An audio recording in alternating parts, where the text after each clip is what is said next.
மனம் திரும்புகிறவர்களை கர்த்தர் என்ன செய்ய மாட்டார்? சத்தமா சொல்லுங்க. மனம் திரும்புகிறவர்களை கர்த்தர் ஒரு நாள் தள்ளிவிட மாட்டார்.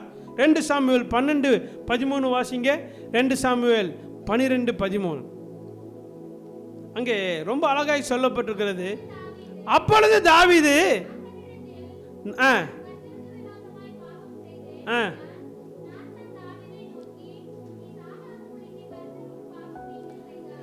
அப்ப தாவீது ஐயோ நான் என்ன செஞ்சிட்டேன்? தாவீது என்ன சொன்னா பாத்தீங்களா? ஐயோ நான் என்ன செஞ்சிட்டேன்? பாவம் செஞ்சிட்டேன். மனம் திரும்புகிறான். ஐயோ நான் செஞ்சது பெரிய தப்பு, நான் செஞ்சது பெரிய தப்பு. மனம் திரும்புகிறான். ஆண்டவர் சொல்றாரு, நீ மனம் திரும்பினேன்னு நான் உன்னை தள்ளி விடாதிருப்பேன். நீ மனம் திரும்போ என்று சொன்னா நான் உன்னை தள்ளி விட மாட்டேன். தாவீதை கர்த்தர் தள்ளி விட்டாரா? தள்ளி விடவே இல்லை. நீங்க ஆமோஸ் புத்தகத்தில் வாசிச்சு பார்த்தீங்கன்னா ஒரு வசனம் இருக்கு, விழுந்து போன தாவீதின் கூடாரத்தை நான் திரும்பவும் என்ன செய்வேன்? எடுப்பிப்பேன். அதில் பாழாய் போனதெல்லாம் நான் சீர்படுத்துவேன். நான் என்ன செய்வேன்? நிலை நிற்க பண்ணுவேன்கிறார் ஆண்டவர். அப்படின்னா யோசிங்க, கர்த்தர் தாவீதை தள்ளி விட்டாரா? இன்னைக்கு வரைக்கும் கர்த்தர் தாவீதை என்ன செய்யல?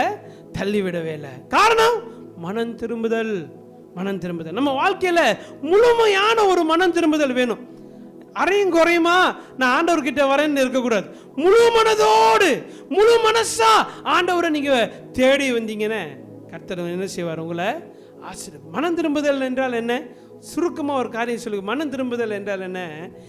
என்னால ஒரு காரியம் முடியாத போது அவர் எனக்காக எல்லாவற்றையும் செய்து முடித்தார். என்னது? என் பாவத்தை என்னால போக்க முடியாது. என் பாவத்தை எங்க நான் ஒரு காரியம் சொல்றேன்.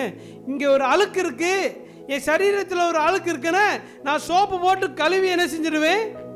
சுத்தம் செஞ்சிருவேன். ஆனா என் மனசுக்குள்ள இருக்கிற அழுக்க அவருடைய ரத்தம் தான் கழுவும். அவருடைய ரத்தம். அதை நான் ஏற்றுக்கொள்ளும் போது நான் மனம் திரும்புகிறேன். என் பாவத்திற்கான பரிகாரி யார் தான்? அவர் தான் என்பதை நான் ஏற்றுக்கொள்ளும் போது மனம் திரும்புகிறேன்.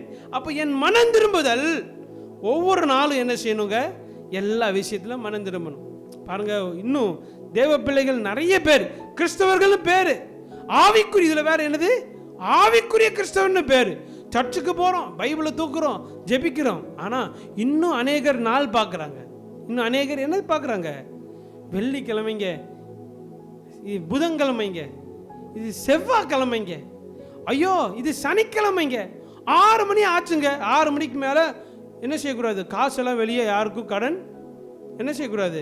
கொடுக்கக்கூடாது. 6 மணிக்கு மேலே கடன் கொடுத்து என்ன ஆகும்? தேவனை அறியாதவங்க அவங்க என்ன சொல்லுவாங்க? லட்சுமி போகுதுன்னு. என்ன போகுது? லட்சுமி. நான் என்ன கேட்குறேன், இது என்னமோ நிறைய இருக்கிற மாதிரி இருந்துட்டு போகிற மாதிரி.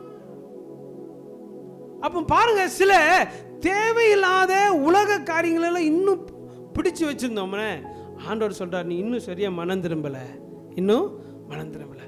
அப்போ ஆண்டவருடைய சமூகத்தில் நீங்களும் நான் என்ன செய்யணும்? முழுமையான ஒரு மனம் திரும்புதலுக்குள்ள வரணும். இன்னும் ஜாதகம் பார்க்கறது, இன்னும் ஜோசியம் பார்க்கறது, இன்னும் ஏடு கட்டுறது, இன்னும் போய் மந்திரிக்கிறது, இன்னும் குறி கேட்கறது. அது வேற எங்கேயா குறி கேட்டால் கூட பரவாயில்ல, பாஸ்டர்ட்டே குறி கேட்கறது நடக்குமா? நடக்காதா? தருவாரா? நான் சொல்லுவேன், எடுப்பாரா எடுக்க மாட்டாரான்னு கேளு சொல்கிறேன். எடுப்பாரா எடுக்க மாட்டாரான்னு கேளு. அந்த குறி கரெக்டாக சொல்லுவேன். சீக்கிரம் 3 நாளில் உன்னை என்ன செஞ்சிருவார்? தூக்கிடுவார். அல்லேலூயா. 3 நாளில் தூக்கலைன்னா நான் போட்டுருவேன். அல்லேலூயா. அப்போ ஆட்டோமேட்டிக்காக குறி கேட்குறது. ஆண்டவர் சொல்கிறார், இதெல்லாம் அருவருப்பான காரியம். மனம் திரும்புதல் என்றால் முழு மனதோடு அவரை நம்புறது. ஆமென். தாவீது தன் பாவத்திலிருந்து மனம் திரும்புகிறான். தான் செய்தது மிகப்பெரிய தவறு என்பதை உணர்ந்து கொள்கிறான், மனம் திரும்புகிறான்.